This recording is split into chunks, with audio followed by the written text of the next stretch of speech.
এই মা Kali automobile workshop পুরো মাল খালি হয়ে গেছে। এটা সকালে বেরোবে, আমার লাইনম্যানের জন্য মালটা রাখা আছে।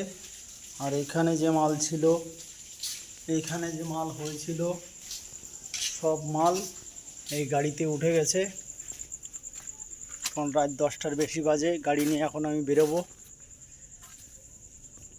কত লোডিং সেটা একটু দেখে নিন। আর সঞ্জীব কর্মকার বলবে যে আমি মদ খেয়ে সারাক্ষণ থাকি, তাহলে আমার ব্যবসা কি ও চালায়? গাঁজাখোর সঞ্জীব কর্মকার।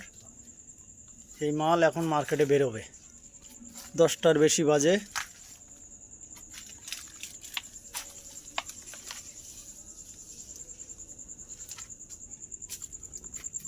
সব মাল খালি, কালকে সকালে এটা বেরিয়ে যাবে। আমার লাইনম্যানের জন্য রাখা আছে।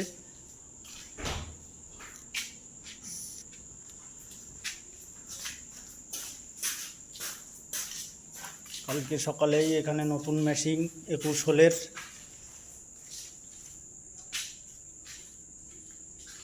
চলে আসবে।